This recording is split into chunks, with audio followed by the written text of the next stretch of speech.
BJP office जला, CRPF की गाड़ी फूकी, लद्दाख की सड़कों पर गुस्से का तूफान। नमस्कार, मैं हूं रचना सिमवाल।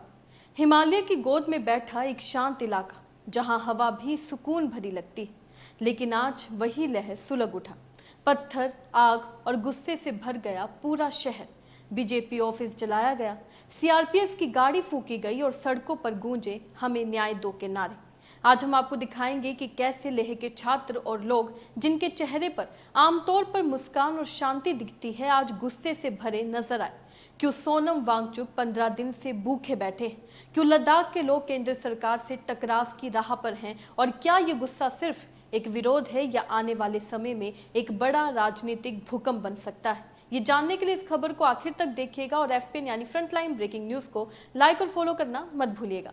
बता दें, लद्दाख, जिसे लोग धरती का स्वर्ग कहते हैं, आज वहां स्वर्ग का ये टुकड़ा धधक रहा है। बुधवार को लेह की सड़कों पर हजारों छात्र उतरे, हाथों में बैनर, दिलों में गुस्सा और नारे, बीजेपी सरकार हाय हाय के। प्रदर्शन इतना तेज हुआ कि पुलिस और सुरक्षा बल भी हैरान रह गए। सीआरपीएफ की गाड़ी आग की लपटों में घिर गई। बीजेपी ऑफिस को प्रदर्शनकारियों ने फूंक दिया, पत्थरबाजी हुई, आंसू गैस के गोले छोड़े गए और लेह की ठंडी हवाएं भी इस आग को शांत नहीं कर सकी। बता दें, ये गुस्सा सिर्फ एक दिन का नहीं था। इसके पीछे है लद्दाख के पर्यावरण कार्यकर्ता और सोशल एक्टिविस्ट सोनम वांगचुक। वही वांगचुक जिनके नाम पर दुनिया भर में सस्टेनेबल डेवलपमेंट के चर्चे होते हैं। पिछले 15 दिनों से भूख हड़ताल पर हैं वांगचुक। उनका कहना है कि अगर लद्दाख को अभी संवैधानिक सुरक्षा नहीं मिली, अगर राज्य का दर्जा बहाल नहीं हुआ, तो आने वाले सालों में यहाँ की पहचान ही मिट जाएगी। उन्होंने छात्रों को आह्वान दिया, अपनी जमीन, अपने रोजगार, अपनी पहचान बचाने के लिए अब आवाज उठानी होगी। और यही आवाज आज लेह की सड़कों पर दहाड़ बन गई। छात्रों और प्रदर्शनकारियों ने साफ कह दिया कि ये आंदोलन सिर्फ शुरुआत है। उनकी 4 बड़ी मांगे हैं। पहली, लद्दाख को पूर्ण राज्य का दर्जा देना, ताकि वे खुद अपने फैसले ले सके। दूसरा, 6वां अनुसूची के तहत संवैधानिक सुरक्षा, ताकि जमीन, संस्कृति और नौकरियां बाहरी दबाव से बच सके। तीसरा, कारगिल और लेह को अलग लोकसभा सीटें देना, ताकि उनकी आवाज संसद में और मजबूत हो सके। चौथा, सरकारी नौकरियों में स्थानीयों की भर्ती, ताकि युवाओं का भविष्य सुरक्षित रहे। इन मांगों पर चर्चा के लिए अगली बैठक 6 अक्टूबर को दिल्ली में रखी गई। लेकिन सवाल यह है, क्या तब तक लेह का गुस्सा शांत रहेगा? याद दिला दे, साल 2019 में आर्टिकल 370 और 35 से हटाते वक्त सरकार ने लद्दाख को केंद्र शासित प्रदेश बनाया था।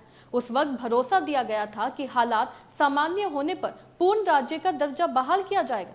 लेकिन 6 साल बीत गए। भरोसे की वो बात अब लोगों को धोखा लगने लगी है। लेह और कारगिल के लोग कहते हैं, हमारी जमीन, हमारे रोजगार और हमारी पहचान अब खतरे में।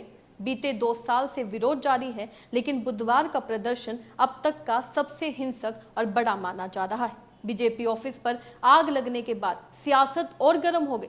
विपक्ष ने इसे केंद्र सरकार की नाकामी बताया, जबकि बीजेपी ने कहा कि ये सब राजनीतिक साजिश है। लेकिन सच्चाई ये है कि लेह में आम लोगों का गुस्सा इतना बढ़ चुका है कि अब वे चुप नहीं रहना चाहते। 26 अगस्त 2024 को गृह मंत्री अमित शाह ने लद्दाख में 5 नए जिले बनाने का ऐलान किया था। जांस्कर, द्रास, शाम, नुब्रा और चांगथा। पहले यहाँ सिर्फ लेह और कारगिल थे। जिलों की संख्या बढ़कर अब 7 हो गई। सरकार ने सोचा था कि इससे लोगों को विकास और राजनीतिक रिप्रेजेंटेटिव का एहसास होगा। लेकिन प्रदर्शनकारियों का कहना है कि जिले बढ़ाने से कुछ नहीं होगा। जब तक हमारी मूल मांगे पूरी नहीं होती, ये हिंसक विरोध सिर्फ लद्दाख तक सीमित नहीं है।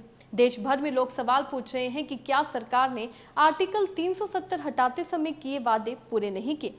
क्या लेह और कारगिल के लोग फिर से खुद को राजनीतिक रूप से बेदखल महसूस कर रहे हैं? लद्दाख का ये आंदोलन एक चेतावनी है। जब भी जनता को लगता है कि उनकी आवाज नहीं सुनी जा रही, तब लोकतंत्र की सड़कें आग उगलती है। ये सिर्फ लेह की खबर नहीं, ये पूरे देश के लिए एक सबक है कि वादे निभाना जरूरी है। खैर, इस खबर से आप क्या समझते हैं? अपने राय कमेंट में लिखकर जरूर बताइएगा। इसी तरीके से देश और दुनिया से जुड़ी हर छोटी सी बड़ी अपडेट के लिए एफपीएन यानी फ्रंटलाइन ब्रेकिंग न्यूज को लाइक और फॉलो करना मत भूलिएगा। धन्यवाद।